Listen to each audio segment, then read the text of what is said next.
60 years ago in Tel Aviv, David Ben-Gurion proclaimed Israel's independence, founded on the natural right of the Jewish people to be masters of their own fate.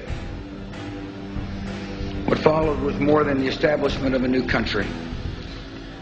It was the redemption of an ancient promise given to Abraham and Moses and David, a homeland for the chosen people, Eretz Israel.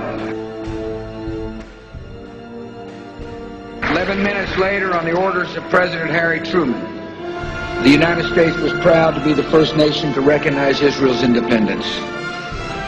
And on this landmark anniversary, America is proud to be Israel's closest ally and best friend in the world.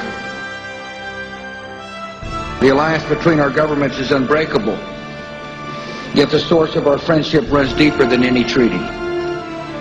It is grounded in the shared spirit of our people, the bonds of the book, the ties of the soul. When William Bradford stepped off the Mayflower in 1620, he quoted the words of Jeremiah, "Come, let us declare in Zion the word of God."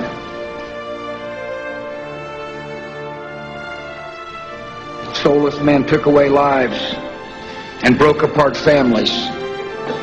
Yet they could not take away the spirit of the Jewish people, and they could not break the promise of God.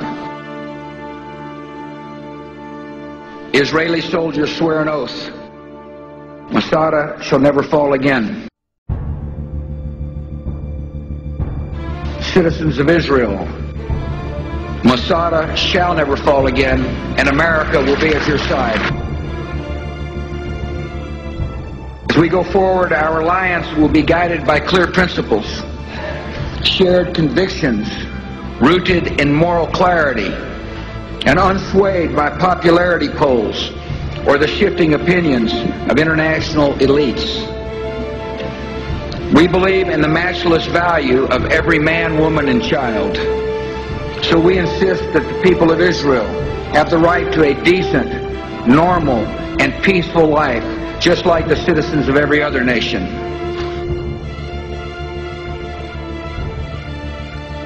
Democracy is the only way to ensure human rights.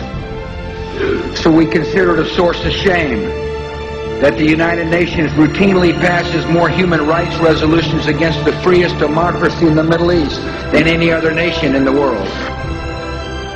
We believe that religious liberty is fundamental to a civilized society. So we condemn anti-Semitism in all forms, whether by those who openly question Israel's right to exist or by others who quietly excuse them. We believe that free people should strive and sacrifice for peace. So we applaud the courageous choices Israelis' leaders have made. We also believe that nations have a right to defend themselves, and that no nation should ever be forced to negotiate with killers pledged to its destruction. On the one side are those who defend the ideals of justice and dignity with the power of reason and truth. On the other side are those who pursue a narrow vision of cruelty and control by committing murder, inciting fear, and spreading lies. This struggle is waged with the technology of the 21st century, but at its core, it is an ancient battle between good and evil. The killers claim the mantle of Islam, but they are not religious men. No one who prays to the God of Abraham could strap a suicide vest to an innocent child, or blow up guiltless guests at a Passover Seder, or fly planes into office buildings filled with unsuspecting workers.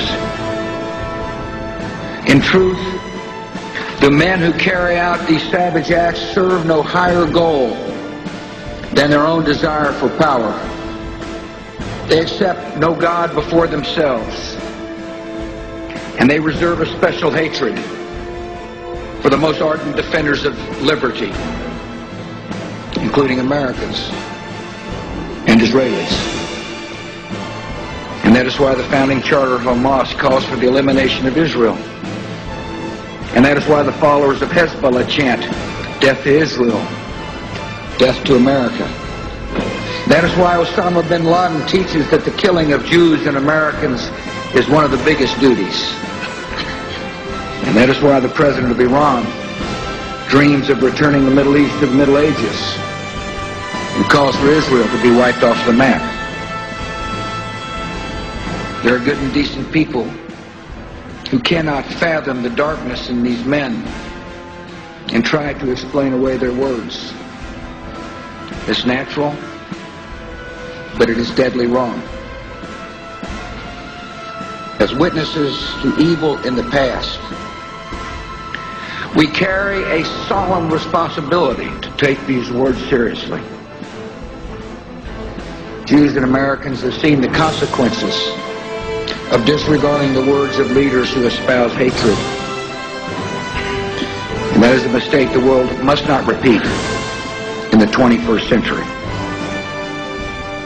Some seem to believe that we should negotiate with the terrorists and radicals as if some ingenious argument will persuade them they have been wrong all along. We've heard this foolish delusion before.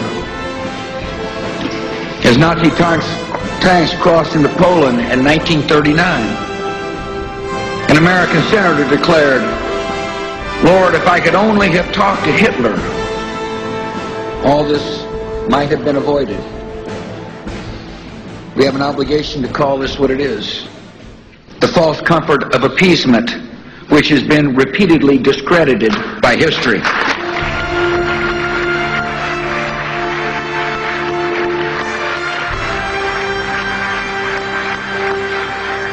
Some people suggest that the United States would just break ties with Israel, all our problems in the Middle East would go away. This is a tired argument that buys into the propaganda of the enemies of peace, and America utterly rejects it. Israel's population may be just over 7 million, but when you confront terror and evil, you are 307 million strong, because the United States of America stands with you.